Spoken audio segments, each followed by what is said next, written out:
তর্পণের তিনটি উদ্দেশ্য।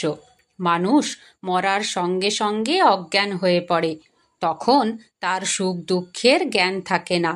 আদ্য শ্রাদ্ধের দিন পূরক পিণ্ড দেবার পরে সে প্রেত দেহ প্রাপ্ত হয় এবং কর্মফল ভোগ করে।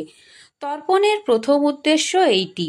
বালক ও পশুপক্ষী ছাড়া অন্য সকলকেই প্রেত দেহ ধারণ করতে হয়। যে লোকে এই প্রেত দেহ বাস করে তাকে ভূবরলোক বলে। এই ভূবরলোক দুই ভাগে বিভক্ত, প্রেতলোক ও পিতৃলোক। জীব এখানে কিছুদিন বাস করে ক্রম মুক্তি পথে মহরলোক পর্যন্ত গিয়ে সেখানে অজ্ঞান হয়ে আবার জন্মগ্রহণ করে। কতদিন পরে যে জন্মগ্রহণ করবে তার নিশ্চয়তা না থাকায় মৃত আত্মীয়দের উদ্দেশ্যে শ্রাদ্ধ করা হয়। কেউ বার্ষিক শ্রাদ্ধের পরে জন্মগ্রহণ করে, কারো বা এক পুরুষ পরে জন্ম হয়। এই জন্য হিন্দু শাস্ত্রকারেরা 4 পুরুষ পর্যন্ত শ্রাদ্ধের ব্যবস্থা করে গেছেন। 4 পুরুষের মধ্যেই নিশ্চয় জন্ম হয়। শ্রাদ্ধের দ্বারা প্রেতের একরকম তৃপ্তি হয়, কিন্তু শ্রাদ্ধ দ্রব্য যে তারা খায় এমন নয়।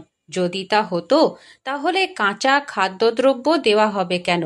দ্রব্য গুণ ও ইচ্ছাশক্তির ফলে মুক্তিপথের একরকম বাধা অপসারিত হয়।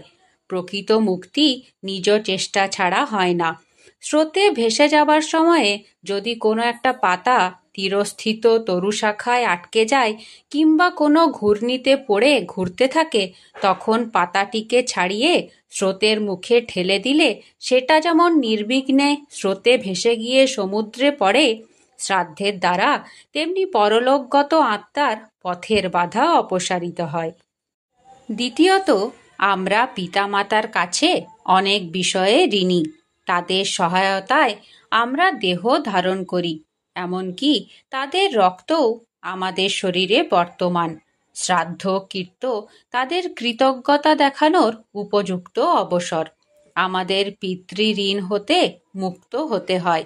শ্রাদ্ধের দ্বারা পিতৃঋণ হতে মুক্তি মেলে।